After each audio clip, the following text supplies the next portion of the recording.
नमस्कार, good morning, सुप्रभात। मैं हृदय मिश्रा आप सभी का स्वागत करता हूं। कैसे हैं आप सभी लोग? आई होप आप सभी लोग अच्छे होंगे और अपनी पढ़ाई को बहुत ही बेहतर ढंग से कर रहे होंगे। देखिए, आज जो डेट है वो हो गई है क्या, 22 दिसंबर, यानी कि 22 दिसंबर। और 2-3 दिनों के बाद जो है चीजें और थोड़ा सा ज्यादा अजीब हो जाएंगी। अजीब इन द सेंस की, क्योंकि साल आपका गुजर रहा है अब ये है ना।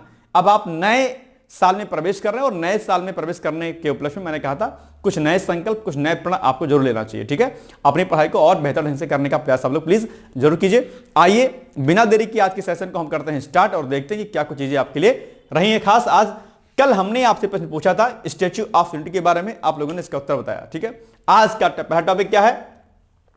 भारत का शुद्ध प्रत्यक्ष कर संग्रह।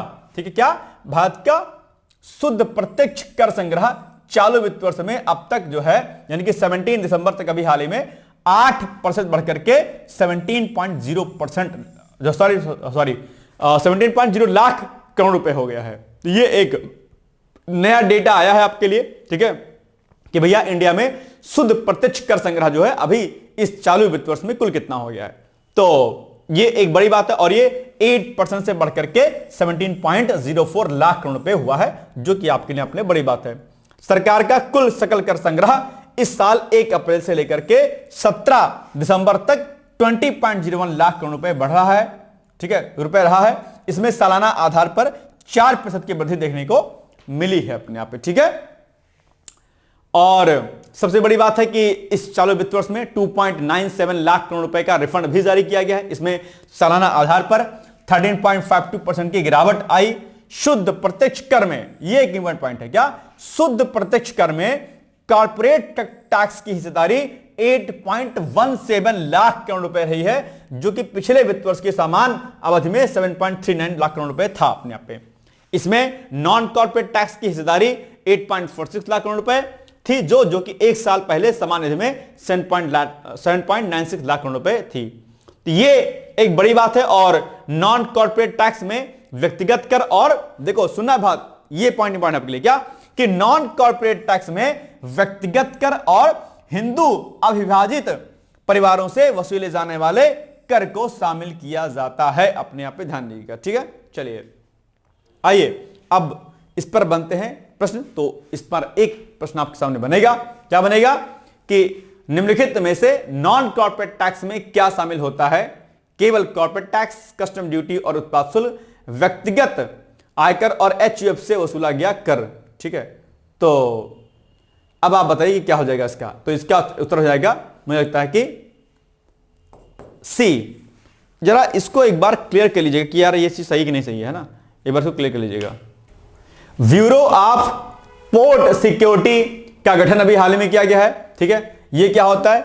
ये दो ब्यूरो ऑफ पोर्ट सिक्योरिटी जो है अपने आप पे, ये दरअसल बंदरगाहों, जहाजों और बंदरगाहों की सुरक्षा के लिए इसको जो है क्या किया गया है, अब इसका हाल ही में गठन किया गया है, ब्यूरो ऑफ पोर्ट सिक्योरिटी। इसमें क्या होगा? इसमें जहाज, ठीक है, और जहाज के साथ साथ में जो आपके बंदरगाह होते हैं, उन बंदरगाहों की सुरक्षा के लिए जो है इसको क्या किया गया है, डिजाइन किया गया है। तो अभी इसके लिए एक हाल ही में गृह मंत्री जो है आपके अमित शाह, उन्होंने एक क्या किया, एक बैठक भी ली है। और ये जो आपका BOPAS है, इसका गठन हाल ही में अधिनियमित मर्चेंट शिपिंग अधिनियम 2025 की धारा 13 के प्रावधानों के तहत एक वैधानिक निकाय के रूप में की गई है। ठीक है, क्या किया जाएगा? इस ब्यूरो का नेतृत्व एक महानिदेशक करेंगे या केंद्रीय पत्तन पोत परिवहन एवं जलमार्ग मंत्रालय के अधीन कार्य करेगा। BOPAS जहाजों और बंदरगाहों की सुविधाओं की सुरक्षा से जुड़े नियामक और निरीक्षण संबंधी कार्यों के लिए जिम्मेदार होगा अपने आप पे। और इसकी जो अध्यक्षता करेंगे वो एक बड़े लेवल का अधिकारी, IPS लेवल का अधिकारी करेगा। यह भी बड़ी बात है अपने आप पे। ठीक है, भारतीय पुलिस सेवा का कोई बड़ा अधिकारी, वेतनमान जिसका 15 होगा।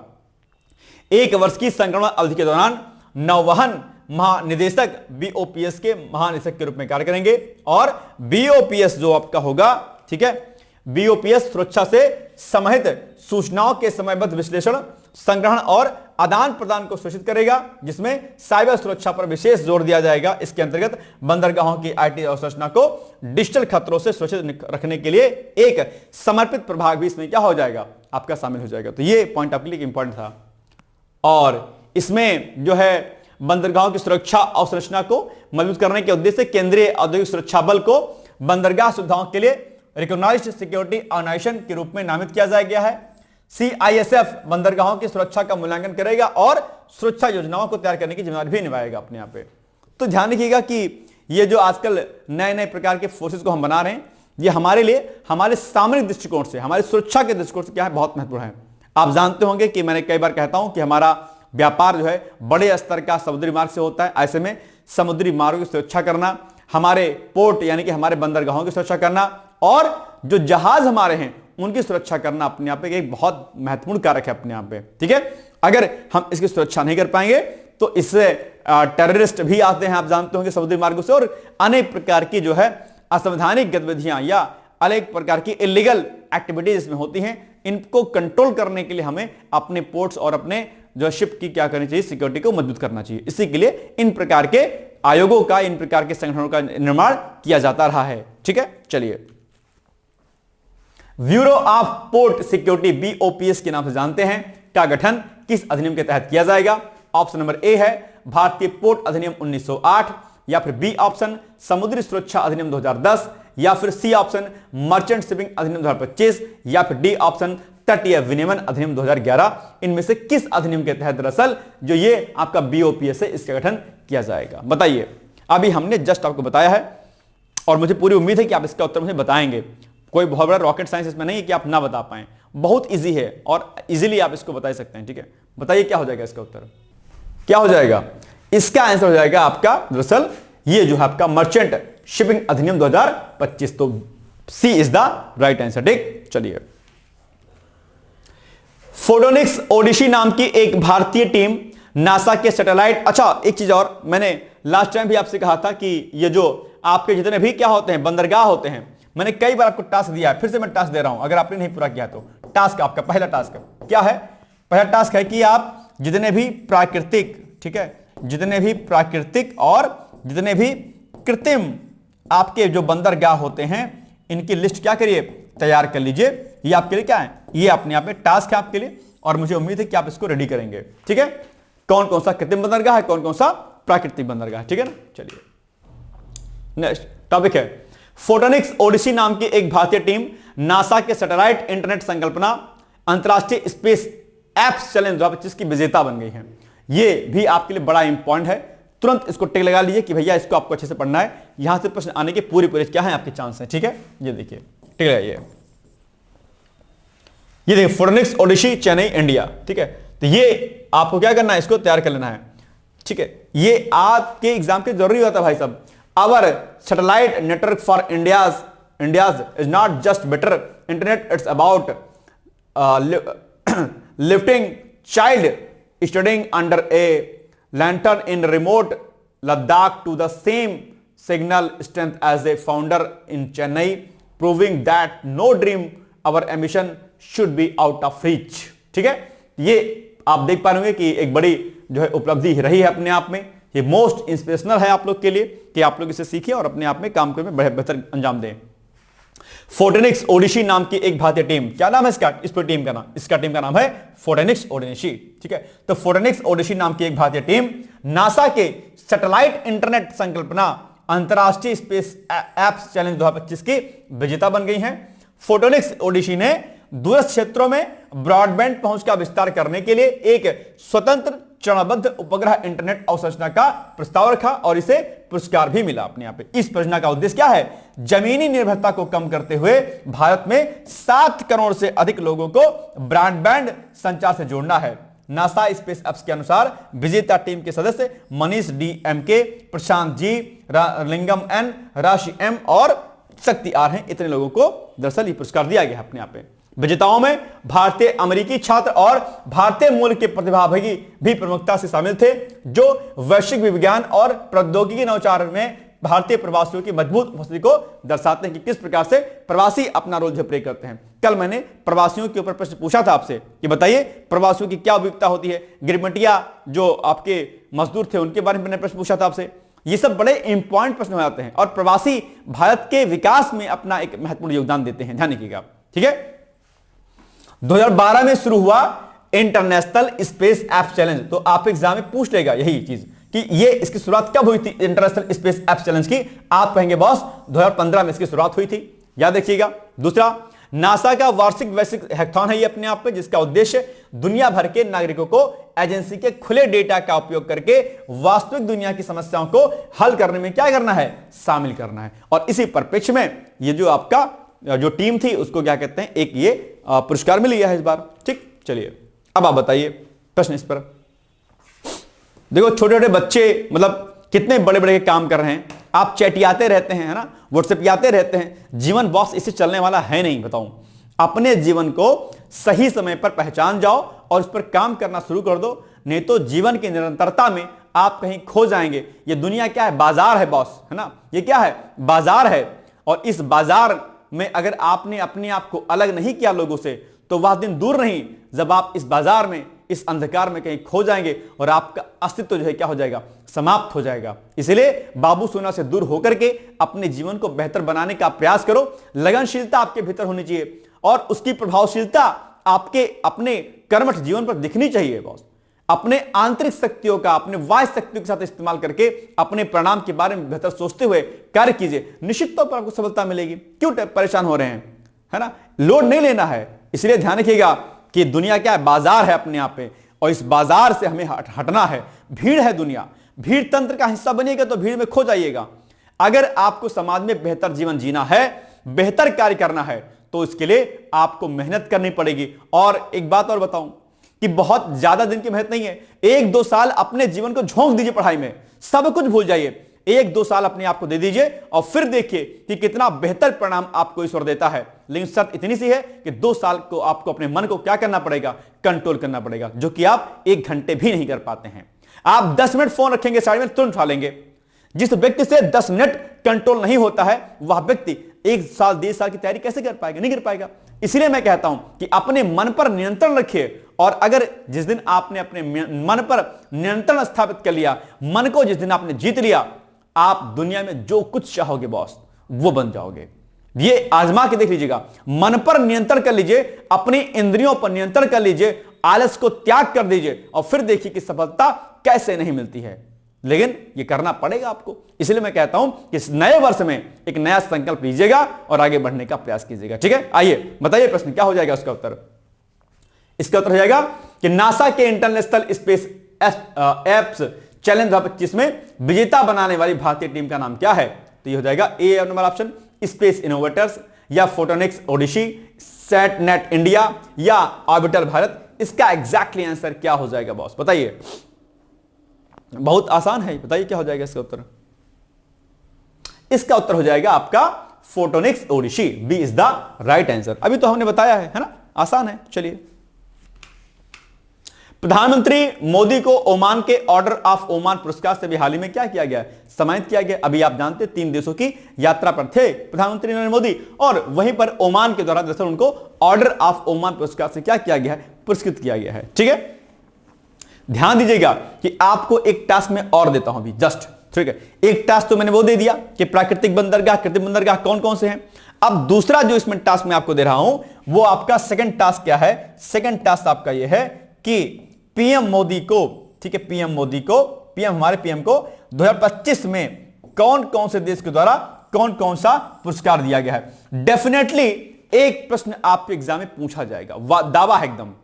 तो अभी आज ही रेडी कर लीजिएगा कि पीएम नरेंद्र मोदी को वर्ष 2025 में किन किन देशों के द्वारा कौन कौन सा पुरस्कार दिया गया। ए भाई नोट कर लो यार, मेरा गला चीख चीख के पगला जाता हूं मैं। आप लोगों की गलती है, पता क्या करते हैं, आप टालते बहुत काम है। सर अभी कर लेंगे, सर बाद में कर लेंगे। इतना मेहनत किया जाता है करंट के लिए, काहे नहीं पढ़ते हो बॉस। अब जीवन जब चला जाएगी कहानी तो खत्म हो जाएगी, फिर क्या कीजिएगा। इतना बोलने के बाद भी आप नोट नहीं कर, मैं जानता हूं नोट नहीं कर रहे हैं आप लोग, सब दिख रहा है मेरे को यहां से। ठीक है, आप सोचते ही नहीं दिखता ना, सब दिखता है मेरे को, इसलिए नोट कर लो। क्या टास्क है आपका, होमवर्क है आपका कि पीएम को 2025 में किस किन दिनों के द्वारा, किन किन देशों के द्वारा कौन कौन सा पुरस्कार दिया गया है। ठीक है, अब आज रेडी कर लेंगे, एक आपका क्वेश्चन रेडी हो जाएगा, एक प्रश्न सही कर ले जाएंगे, नहीं रेडी कीजिएगा तो रह जाएगा, क्या कीजिएगा। चलिए, तो उन्हें ऑर्डर ऑफ ओमान पुरस्कार से सम्मानित किया गया है। इससे पहले भारत और ओमान ने व्यापक आर्थिक साझेदारी समझौते पर क्या किया, साइन किया है। और द्विपक्षीय आर्थिक संबंधों को मजबूत करने के लिए बैठकें की हैं। ठीक है, चलिए अब ओमान के बारे में कुछ जानकारी आप रख लीजिए कि ओमान की राजधानी क्या है, मस्कट है। पश्चिमी एशिया का देश है अपने आप में। सीमाएं अगर बात करते हैं उत्तर पश्चिम में, माफ कीजिएगा मैप लगाना भूल गया, उत्तर पश्चिम में इसमें सीमाएं इसकी जो है संयुक्त अरब अमीरात है, पश्चिम में सऊदी अरब है, इसके दक्षिण पश्चिम में यमन है अपने आप में, और जल सीमाओं की बात करें तो उत्तर में ओमान की खाड़ी आती है और पूर्व में इसकी अरब सागर आता है।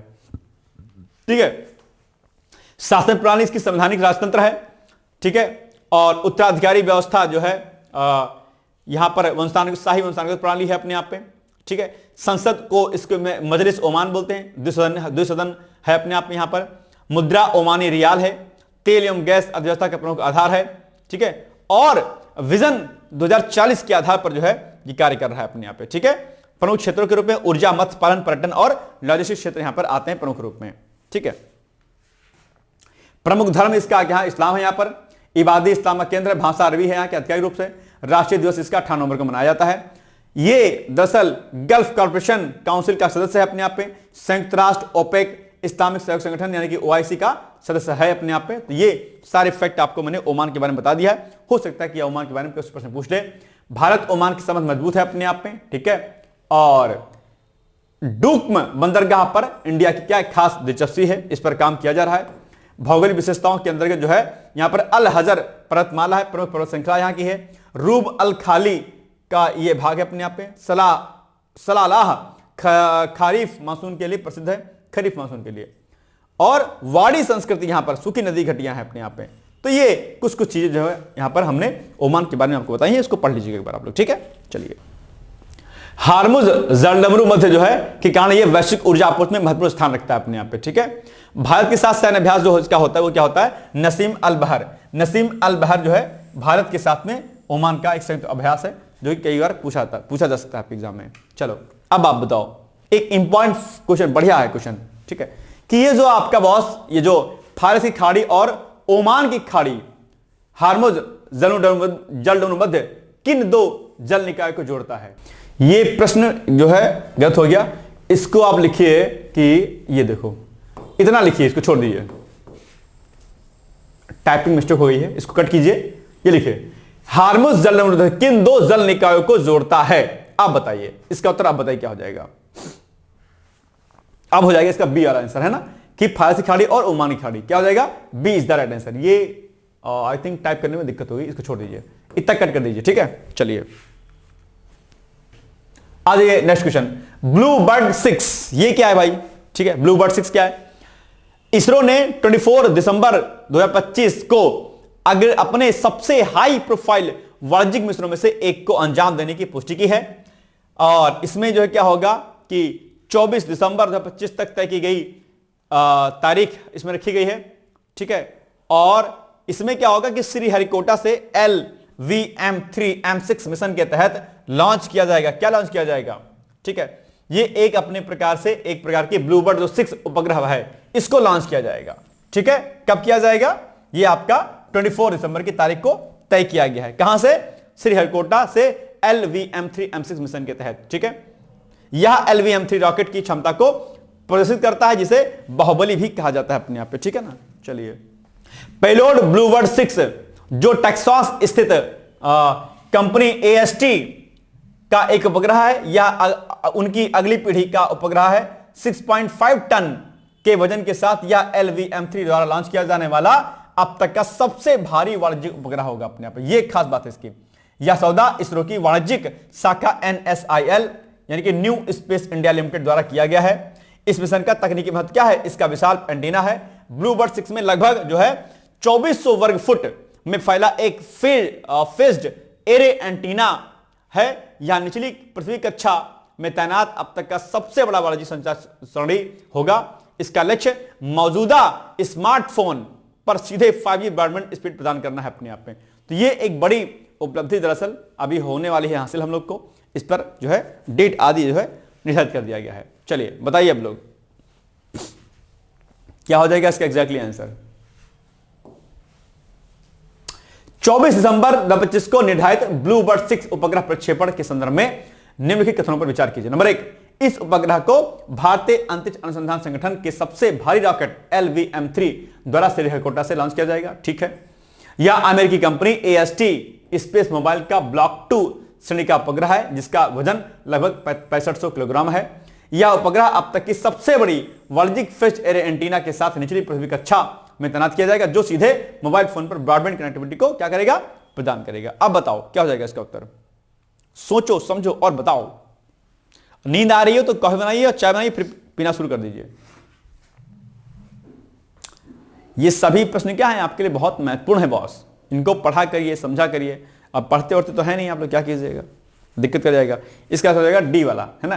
तीनों कथन इसके क्या है, सही हैं बिल्कुल। चलिए नेक्स्ट टॉपिक है, झारखंड प्लेटफॉर्म आधारित गिग श्रमिक अधिनियम 2025 अभी इसने बनाया हुआ है। हालांकि इसके पहले दरअसल गिग श्रमिकों के लिए जो है एक अधिनियम राजस्थान ने बनाया हुआ था पहले, तो अब ये झारखंड जो क्या हो गया है, दूसरा स्टेट हो गया। क्या हो गया है, झारखंड दरअसल क्या हो गया है, दूसरा स्टेट हो गया है।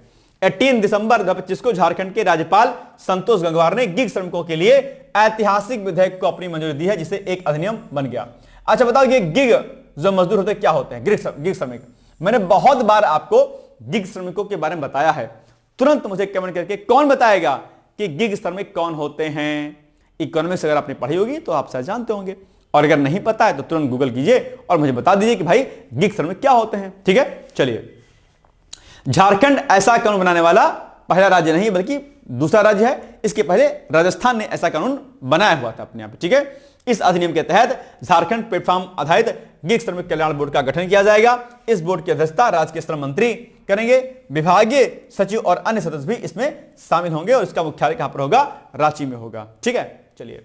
अधिनियम में क्या होगा, इस अधिनियम में सामाजिक सुरक्षा कोष बनाने का प्रावधान है। एग्रीगेटर्स को कल्याण उपकर के रूप में अपने टर्नओवर का एक निश्चित प्रतिशत देना होगा, जमा करना होगा। यह फंड श्रमिकों के स्वास्थ्य, दुर्घटना बीमा और अन्य लाभों के लिए उपयोग में लाया जाएगा। तो ये बड़ी बात है गिग श्रमिकों के लिए अपने आप में। और अनुपालन सुनिश्चित करने के लिए कड़े प्रावधान किए गए हैं। यदि कोई एग्रीगेटर अधिनियम के प्रावधानों का उल्लंघन करता है तो उस पर 10 लाख रुपए तक का जुर्माना लगाया जा सकता है। इसके अलावा निरंतर उल्लंघन के लिए अतिरिक्त दैनिक जुर्माना भी लगाया जाएगा। तो ये गिग श्रमिकों के लिए अपने आप में अधिनियम निश्चित तौर पर मील का पत्थर साबित होगा और उनकी स्थिति को क्या करेगा, मजबूत करेगा। ठीक है, चलिए अब आप बताइए प्रश्न। दिसंबर 2025 में झारखंड के राज्यपाल संतोष गंगवार द्वारा स्वीकृत झारखंड प्लेटफॉर्म आधारित गिग श्रमिक निबंधन और कल्याण अधिनियम 2025 के संदर्भ में निम्नलिखित कथनों पर क्या करना, विचार करना है और सही कथन का चयन करना है। झारखंड यह कानून बनाने वाला भारत का पहला राज्य बन गया है। पहला है क्या, नहीं भाई, दूसरा है। पहला राजस्थान है, ये क्या हो गया, रॉन्ग हो गया। दूसरा, अधिनियम के तहत एक गिग श्रमिक कल्याण बोर्ड की स्थापना की जाएगी, जिसकी अध्यक्षता राज्य के श्रम मंत्री करेंगे। ठीक है, बिल्कुल सही बात है।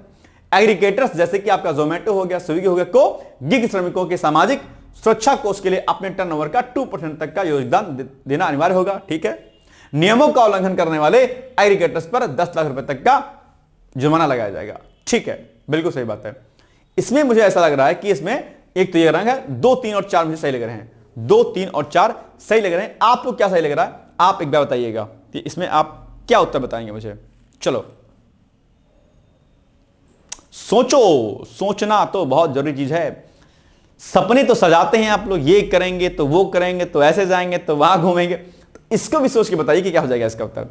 और गिग वर्कर्स क्या होते हैं बताओ भैया जी लोग, है ना। बहुत बार मैंने गिग वर्कर्स के बारे में बताया आपको, है ना। अब बताइएगा, इसमें मुझे लग रहा है कि 2, 3, 4 होगा, बी वाला होगा। नहीं, क्या होगा बताओ, B is the right answer. ठीक है, 2, 3 और 4 सही है। ठीक है, चलो। भारतीय स्टेट बैंक के प्रबंध निदेशक के रूप में अश्विनी कुमार तिवारी नियुक्त किए गए हैं। दिसंबर 25 के मध्य में केंद्र सरकार ने देश के सबसे बड़े ऋणदाता भारतीय स्टेट बैंक SBI में शीर्ष स्तर के नेतृत्व में स्थिरता सुनिश्चित की है। कैबिनेट की नियुक्ति समिति ने अश्विनी कुमार तिवारी को SBI के प्रबंध निदेशक MD मैनेजिंग डायरेक्टर के रूप में पुनर्नियुक्त करने का प्रस्ताव को मंजूरी दे दी है। उनका वर्तमान कार्यकाल 27 जनवरी 2026 को समाप्त होने वाला था, जिसे अब बढ़ाकर के उनकी सेवानिवृत्ति की तारीख 31 दिसंबर 2027 तक कर दिया गया। इनको और आगे बढ़ा दिया गया भाई साहब। ठीक है, तिवारी जी हैं ये। यह वास्तव में उनका दूसरा विस्तार है अपने आप में और बड़ी बात है। और 3 साल के लिए उनको 21 में नियुक्त किया गया था। ठीक है, 2 साल का विस्तार मिला था। दिसंबर 2025 का आदेश उनकी सेवा का एक और विस्तार है अपने आप में, जो बैंक नेतृत्व में निरंतरता को दर्शाता है। इस पुनर्नियुक्ति के साथ एसबीआई का शीर्ष प्रबंधन अब पूरा हो गया है। बैंक का नेतृत्व अध्यक्ष CS शेट्टी कर रहे हैं और उन्हें 4 प्रबंध निदेशकों द्वारा सहायता प्रदान की जाती है। अश्विनी कुमार तिवारी कॉर्पोरेट बैंकिंग, राणा आशुतोष कुमार सिंह, राम मोहन राम, ये सब नाम जो है नवनियुक्त रूप में दिए गए हैं। इनको आप देख सकते हैं एक बार, ठीक है।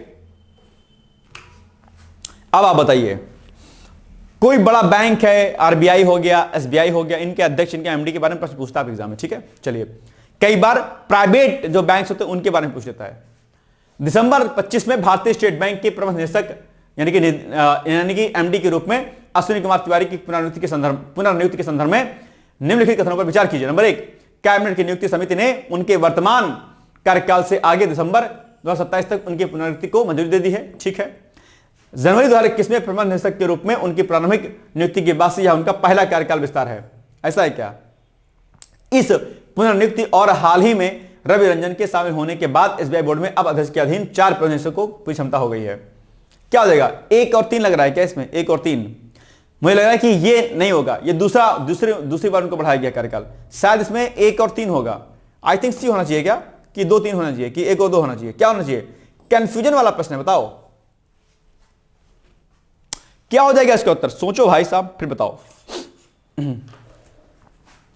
सी, बिल्कुल सही बात है, सी इज द राइट आंसर। 1 और 3 होगा, 1 होगा 3 होगा। ये दूसरा इनका विस्तार है भाई, पहला नहीं है, ठीक है। चलिए नेक्स्ट है भारत यूएई संयुक्त सैन्य अभ्यास डेजर्ट साइक्लोन सेकंड।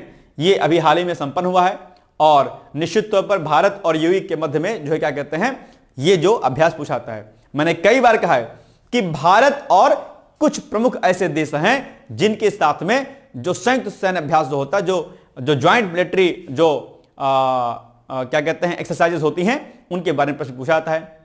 तो वो कौन कौन से देश है मैंने कई बार बताया है, आज एक बार मैं पुनः से मैं आपको नोट करा दे रहा हूं। नोट कर लीजिए कि भाई इन देशों के मध्य में भारत से अगर कोई युद्धाभ्यास होता है तो आपके एग्जाम में पूछा जाता है। तो भारत के साथ साथ में कौन कौन सा, भारत के साथ साथ में कौन कौन से देशों के मध्य में युद्ध पूछा जाता है? एक जापान, ठीक है, अमेरिका, चीन, नेपाल, श्रीलंका, ठीक है, बांग्लादेश,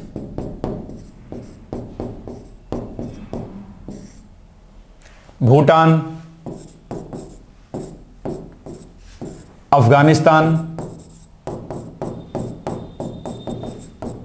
ठीक है, अफगानिस्तान और सऊदी अरब,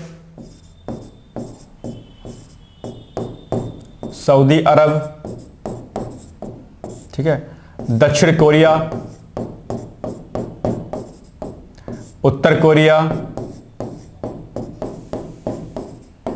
रूस, ठीक है। भारत, जापान, अमेरिका, चीन, नेपाल, श्रीलंका, बांग्लादेश, भूटान, अफगानिस्तान, सऊदी अरब, दक्षिण कोरिया, उत्तर कोरिया, रूस, ठीक है। और मालदीव है ना, मालदीव आ जाएगा, मालदीव हो गया अपने आप में। ये कुछ ऐसे देश हैं जिनसे जो हमारी एक्सरसाइजेस होती हैं अलग अलग, वो प्रश्न पूछता है, जिसमें से कुछ बहुत इंपॉर्टेंट है। जैसे कि अमेरिका के साथ, अमेरिका बहुत इंपॉर्टेंट है, जापान, अमेरिका, ये अमेरिका इंपॉर्टेंट है, नेपाल, श्रीलंका, नेपाल और श्रीलंका बहुत इंपॉर्टेंट है अपने आप में, ठीक है। अफगानिस्तान बहुत इंपॉर्टेंट है इसमें, ठीक है। सऊदी अरब इंपॉर्टेंट है अपने आप में, रूस और मालदीव से खूब प्रश्न पूछता है। ये कुछ इंपॉर्टेंट है जिनके बारे में बिल्कुल डैम श्योर के प्रश्न पूछेगा आपके एग्जाम में, ठीक है। हालांकि सभी के सभी बहुत इंपॉर्टेंट, लेकिन इनमें से भी इतने इंपॉर्टेंट है, इनको तो आपको तैयार करना है। लेकिन इनके अलावा जैसे अभी ओमान के साथ में एक एक्सरसाइज मैंने बताई थी ना, तो ओमान वाली एक्सरसाइज इसमें नोट कर लीजिए, क्योंकि अभी इसमें क्या हुआ है, गए थे पीएम मोदी, ठीक है। तो ये सारी चीजें आपको इसमें क्या करनी, याद रखनी, ठीक है। चलिए, तो अभी हाल ही में ये अभ्यास हुआ है डेजर्ट साइक्लोन सेकंड। वास्तव में इस जो है क्या कहते हैं आपका अभ्यास का दूसरा संस्करण, इसका आयोजन अबू धाबी में किया जा रहा है। यह अभ्यास 18 से 30 दिसंबर 2025 तक चलेगा। पहला संस्करण इसका जनवरी 2024 में राजस्थान के महाजन फील्ड फायरिंग में आयोजित किया गया था, ठीक है ना। चलिए, अभ्यास का फोकस संयुक्त राष्ट्र चार्टर के तहत शांति अभियानों पर है। इसमें विशेष रूप से शहरी और अशहरी इलाकों में लड़ाई, आतंकवाद विरोधी अभियान और हेलीबोर्न ऑपरेशंस, ठीक है, यानी कि जिसमें हेलीकॉप्टर आधारित अभियान शामिल होता है, इसको किया जाएगा। भारतीय सेना की 45 सदस्यीय टुकड़ी में मुख्य रूप से मैकेनाइज्ड इन्फेंट्री रेजिमेंट के सैनिक शामिल हैं। इसी तरह यूएई की ओर से 53वीं मैकेनाइज्ड इन्फेंट्री बटालियन की हिस्सा ले रही है। यह अभ्यास दोनों देशों के बीच बढ़ती हुई रणनीतिक साझेदारी का क्या प्रतीक है अपने आप पे, ठीक है। चलिए, तो ये सारे पॉइंट आपको याद रखने, ठीक है, कि कौन सा अभ्यास है, कहां पर हो रहा है, पहले संस्करण कहां पर हुआ था, ठीक है। तो ये पॉइंट ध्यान रखिएगा। चलिए बताइए अब आप लोग प्रश्न।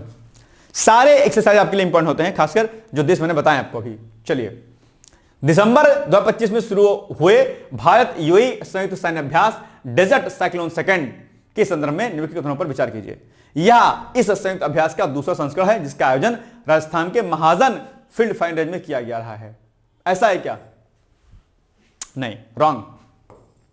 अभ्यास का मुख्य उद्देश्य संयुक्त राष्ट्र के जनादेश के तहत शहरी वातावरण में उपपारंपरिक और आतंकवाद विरोधी अभियानों के लिए अंतर संचालितता का बढ़ाना है। मुझे लग रहा सही है। भारतीय सेना की टुकड़ी के का प्रतिनिधित्व मुख्य रूप से मैकेनाइज्ड इन्फेंट्री रेजिमेंट की एक बटालियन द्वारा किया जा रहा है। बताओ क्या हो जाएगा? एक इसमें से क्या कहते हैं 2 और 3 होगा, ठीक है, या कुछ और होगा? क्या होगा?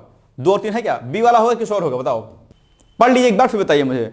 अगर इंग्लिश में नहीं समझ आ रहा तो अगर हिंदी में समझ में नहीं आ रहा तो इंग्लिश में आप पढ़ सकते हैं, कोई दिक्कत नहीं है। बताइए भैया ये लोग, क्या हो जाएगा इसका उत्तर?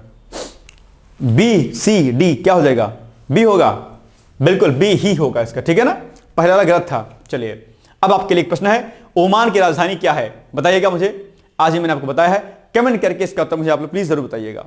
दूसरा प्रश्न अभ्यास के लिए इसका उत्तर आप लिखिएगा, और अगर आप चाहें तो आप मुझे भेज भी सकते हैं, या आपकी कोई क्वेरी हो तो आप मुझे बता सकते हैं। इसके लिए आप हमें कॉल कर सकते हैं, हमारे कॉन्टैक्ट नंबर 8604440920 पर, ठीक है। इस पे आप अपनी कोई दिक्कत भी मुझसे आप बता सकते हैं, कोई दिक्कत नहीं, पढ़ाई कैसे करें, क्या करें, या इसके अलावा इस प्रश्न का उत्तर भी भेज सकते हैं। और इसके अलावा जो भी हमारे कोर्सेज डिकोड पे चल रहे हैं, जैसे कि इलाहाबाद हाई कोर्ट का हमारा आरओ एआरओ का बैच चल रहा है, आप इसमें भी पार्टिसिपेट कर सकते हैं, ठीक है। अभी लेटेस्ट में हमने एक लेखपाल का एक नया बैच लॉन्च किया है, लेखपाल का, आप उसको भी ज्वाइन कर सकते हैं। और बहुत जल्दी हम लोग लोअर पीसीएस का जो बैच है वो भी शुरू करने वाले हैं। इसके अलावा आरओ एआरओ 2026 आरओ और एआरओ का नया बैच जो है 26 के लिए, जो कि पीसीएस कराता है, अपने पीएससी कराता है, ये भी ऑलरेडी चल रहा है। पीसीएस 2026 का हमारा फाउंडेशन बैच चल रहा है, आप इसको भी कर सकते हैं, ठीक है, पीसीएस 2026। और इसके अलावा पीसीएस की टेस्ट सीरीज हमारी चल रही है, प्री की पीसीएस प्री टेस्ट सीरीज, ठीक है, पीसीएस प्री टेस्ट आपका चल रहा है। और इसके अलावा पीसीएस का जो है हमारा 25 के लिए आंसर राइटिंग भी चल रहा है। तो ये सारे कोर्सेज में आप एनरोल करने के लिए इन दिए गए नंबरों पर संपर्क मुझसे कर सकते हैं, ठीक है। तो ये छोटी सी सूचना थी। और इसके अलावा कल हमने आपसे प्रश्न पूछा था कि जलवायु परिवर्तन और वैश्विक अनिश्चितता के संदर्भ में भविष्य में प्रवासन की चुनौतियों और संभावनाओं पर चर्चा कीजिए। मैंने आपसे कहा था कि यह प्रश्न बहुत इंपॉर्टेंट है, और प्रवासन पर जो मैंने कल टॉपिक आपको बताया था वह भी आपके लिए क्या है, बड़ा महत्वपूर्ण हो जाता है।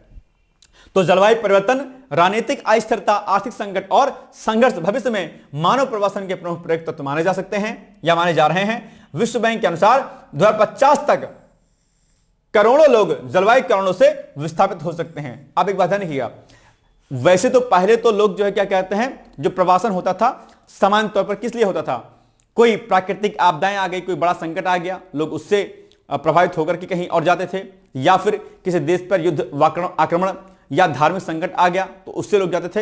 लेकिन अब लोग प्रवास इसलिए करते हैं क्योंकि जलवायु संकट हो गया है, क्लाइमेट चेंज की वजह से। अभी हाल ही में कौन सा देश है तो नाम मुझे नहीं याद है, कल एक स्टूडेंट मेरी बता रही थी कि सर क्या कहते हैं, इस देश के लोग जो है जलवायु परिवर्तन के कारण किसी और देश में जा रहे हैं। भारत में भी लोग ऐसा कर रहे हैं, दिल्ली उल्ली के लोग जिनके पास खूब पैसा है वो कहीं और देश में जा रहे हैं। ये जो एक संकट हमारे सामने प्रवासन के रूप में आ रहा है कि जलवायु परिवर्तन के संकट की वजह से, वायु प्रदूषण की वजह से, ग्लोबल वार्मिंग की वजह से, हीट वेव की वजह से लोग इस देश को छोड़कर कहीं और शिफ्ट हो रहे हैं। ये अपने आप में क्या एक बड़ी देश की विडंबना है? नहीं, मतलब अच्छा लोग रह कैसे लेते हैं कहीं और देश में, ये भी बड़ी बात है अपने आप में। मतलब मैं तो अपने यूपी को नहीं छोड़ना चाहता हूं, अपने शहर को नहीं छोड़ना चाहता हूं, लोग अपना पूरा देश छोड़ देते हैं। मतलब देश प्रेम शायद नहीं रहता उनके भीतर या क्या रहता है, आई डोंट नो, लेकिन मुझे लगता है कि ये बड़ी चिंताजनक बात है कि इन कारणों से लोग अपने देश को जो है छोड़ रहे हैं। जो लोग छोड़ रहे हैं वो ये नहीं प्रयास करेंगे कि हां हम अपना कंट्रीब्यूशन कैसे देश में दें, ठीक है, हालांकि उनका अपना व्यक्तिगत मामला है, लेकिन फिर भी देश के प्रति अपनी समझ होनी चाहिए अच्छी तरह। खैर, तो प्रवासन का एक प्रमुख कारण यह रहा है अपने आप में। भविष्य में प्रवासन की प्रमुख चुनौतियां क्या क्या है? सामाजिक एवं मानविक चुनौतियों के अंतर्गत जलवायु, शरणार्थियों की अंतर्राष्ट्रीय कानूनी मान्यता का अभाव, गंतव्य क्षेत्रों में आवास, स्वास्थ्य, शिक्षा पर दबाव, सामाजिक असंतोष, सांस्कृतिक टकराव एवं भेदभाव हो सकता है अगर कहीं पर जाएंगे तो। आर्थिक चुनौतियां क्या क्या है? शहरी बेरोजगारी एवं अनौपचारिक क्षेत्र का विस्तार, श्रम बाजार में प्रतिस्पर्धा, मजदूरी में गिरावट, स्रोत देशों में ब्रेन ड्रेन। राजनीतिक एवं सुरक्षा चुनौतियां, आप्रवासी विरोधी राजनीति, राष्ट्रवाद का उभार, ये कई राजनीतिक एवं सुरक्षा चुनौतियां हैं। पर्यावरणीय चुनौतियां हैं अपने आप में, ये कई प्रमुख चुनौतियां हैं जिसके बारे में आप यहां पर प्रश्न मतलब उत्तर लिख सकते हैं। भविष्य में प्रवासन जुड़ी संभावनाएं क्या क्या है? आर्थिक संभावनाएं हैं, श्रम घाटे वाले क्षेत्रों में कार्यबल की उपलब्धता हो जाएगी, प्रवासी धनराशि से आर्थिक सुरक्षा होगी, उद्यमिता एवं उत्पादकता में वृद्धि होगी, जनसांख्यिकीय लाभ मिलेगा, वृद्ध आबादी देशों के लिए युवा श्रम शक्ति बढ़ेगी। अगर भारत की यूथ अगर इंडिया छोड़ दे और उन देश में जाए जहां पर वृद्धों की संख्या ज्यादा है, तो उस देश की क्या हो जाएगी? उस देश की आर्थिक स्थिति मजबूत हो जाएगी। तो ये भी एक बड़ा जो है खतरनाक चीज है अपने आप में, ठीक है। जनसांख्यिकीय लाभ उन देशों को मिल जाएगा, वैश्विक सहयोग की संभावना बढ़ जाएगी अपने आप पे, सामाजिक सांस्कृतिक समृद्धि होगी अपने आप पे। तो ये कई सारी चीजें हो सकती हैं। आगे की राह में क्या लिखेंगे कि जलवायु प्रवासियों हेतु विशेष अंतर्राष्ट्रीय कानून ढांचा बनाया जाए, अनुकूलन एवं समन रणनीतियों में निवेश किया जाए, मूल क्षेत्रों में आजीविका, जल एवं आपदा प्रबंधन को सुदृढ़ किया जाए, और ऐसे 2-3 चीजें अगर आप और करेंगे तो हम और इस पर बेहतर कार्य कर पाएंगे।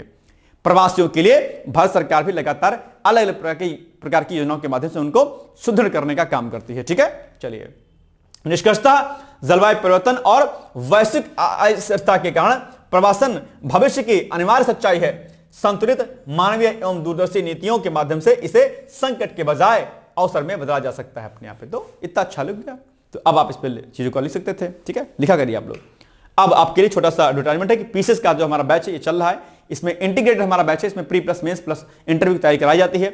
सारी चीजें पीवाईक्यूज आपका, टेस्ट सीरीज आपकी, प्री प्लस मेंस की, पीवाईक्यूज आपका, लेक्चर्स आपके, नोट्स सब कुछ प्रोवाइड किया जाएगा, और इसके लिए आप पीसेस लिख करके आप हमें दिए गए नंबर पर संपर्क कर सकते हैं, ठीक है। तो आज के लिए बस इतना ही, मिलेंगे हम लोग कल, तब तक आप लोग पढ़ते रहिए, मस्त रहिए, व्यस्त रहिए, और हाँ, वीडियो अगर आपको अच्छा लगा तो शेयर जरूर कर दीजिएगा, ताकि हर उस विद्यार्थी को एक बेहतर कंटेंट मिल सके जिसके लिए वो प्रयासरत रहता है, ठीक है। शुभकामना है, all the best, thank you so much, bye bye, take care, thank you. क्या आप लोक सेवा आयोग उत्तर प्रदेश की ROA परीक्षा में सफल होकर सचिवालय में समीक्षा अधिकारी जैसे प्रतिष्ठित पद पर चयनित होना चाहते हैं? क्या आपके पास व्यस्त दिनचर्या या व्यक्तिगत परिस्थितियों के कारण नियमित पढ़ने के लिए समय की कमी है, इसलिए एक दिन में आप 8 से 10 घंटे नहीं पढ़ सकते हैं? क्या आपका संकल्प है कि सचिवालय में समीक्षा अधिकारी बनना ही बनना है और आप उसके लिए सही मार्गदर्शन की तलाश कर रहे हैं? यदि आपके इन तीनों प्रश्नों के उत्तर हाँ हैं, तो आपकी खोज अब समाप्त होती है और आपके सपने को साकार करने के लिए आगामी समीक्षा अधिकारी परीक्षा की सुव्यवस्थित तैयारी हेतु Decode एग्जाम लाया है अभ्युदय बैच। अभ्युदय बैच में आपको आगामी ROA परीक्षा के प्रारंभिक और मुख्य परीक्षा के पूरे पाठ्यक्रम को अभी से एक साथ बहुत ही बेसिक लेवल से video lecture, PDF notes, test series और उत्तर लेखन कार्यक्रम के माध्यम से पूरे विस्तार से पूर्ण कराया जाएगा। हमारे अभ्युदय बैच की सबसे बड़ी विशेषता है कि इसमें साप्ताहिक टारगेट्स के अनुसार कम से कम 5 घंटे भी पढ़कर कोई अभ्यर्थी पूरा पाठ्यक्रम अच्छे से तैयार करके परीक्षा में सफलता अर्जित कर सकता है। अभ्युदय बैच में अनुभवी और समर्पित शिक्षकों द्वारा आधारभूत मानक पुस्तकों एवं स्रोतों पर आधारित पाठ्य सामग्री उपलब्ध कराई जा रही है, जिससे पाठ्यक्रम को सभी आयामों से कवर किया जा सके। इस बैच में पाठ्यक्रम को इस विस्तार से पढ़ाया जा रहा है कि इसमें प्रवेश लेकर आप न केवल ROA परीक्षा बल्कि अन्य कई समकक्ष परीक्षाओं को भी एक साथ ही टारगेट कर सकते हैं। यानी इस परीक्षा के पाठ्यक्रम में सम्मिलित सामान्य अध्ययन, सामान्य ज्ञान, सामान्य हिंदी व्याकरण, रीजनिंग, मैथ, हिंदी आलेखन, निबंध आदि के विस्तृत अध्ययन से आप पूर्ण आत्मविश्वास से किसी भी परीक्षा में सफलता प्राप्त कर सकते हैं। उत्तर प्रदेश की PCS प्रारंभिक परीक्षा में भी इस बैच को पढ़कर सफलता प्राप्त की जा सकती है। इस बैच में निर्धारित लक्ष्य के अनुसार एक सप्ताह में मात्र 18 से 20 वीडियो लेक्चर देखने होते हैं, जो आप प्रतिदिन 4 से 5 घंटे का समय निकालकर आसानी से पढ़कर तैयार कर सकते हैं। ये बैच ऑनलाइन जरूर है, परंतु इस बैच में छात्रों और शिक्षकों के बीच सीधे संवाद के लिए प्रक्रिया निर्धारित है, जिससे अभ्यर्थी अपनी शंकाओं का व्यक्तिगत समाधान प्राप्त कर सकते हैं। आपके संकल्प को सिद्धि तक पहुंचाना ही अभ्युदय बैच की आधारभूत संकल्पना है। हमारा ये आत्मविश्वास संस्थान के 5 वर्षों की कठिन साधना की परिणति है। डीकोड एग्जाम संस्थान अपने 5 वर्षों के सफर में ROARO परीक्षा में 45 से अधिक चयन सुनिश्चित करवाकर एक विश्वसनीय संस्थान के रूप में विख्यात है। इसलिए बिना किसी संशय के पूर्ण विश्वास के साथ आप भी हमसे जुड़कर अपनी सफलता का नया अध्याय लिख सकते हैं। इस बैच से जुड़ने के लिए हमारे संस्थान के नंबर 8604409201 अथवा 9506742546 पर व्हाट्सएप या कॉल करके बैच की पूरी जानकारी प्राप्त की जा सकती है। अभी 500 शुरुआती छात्रों को विशेष छूट भी प्रदान की जा रही है, इसलिए इस अवसर का लाभ उठाने के लिए अतिशीघ्र प्रवेश लेकर अभ्युदय बैच से जुड़ें। प्रवेश के लिए अभी संपर्क करें और शुल्क में छूट प्राप्त करें।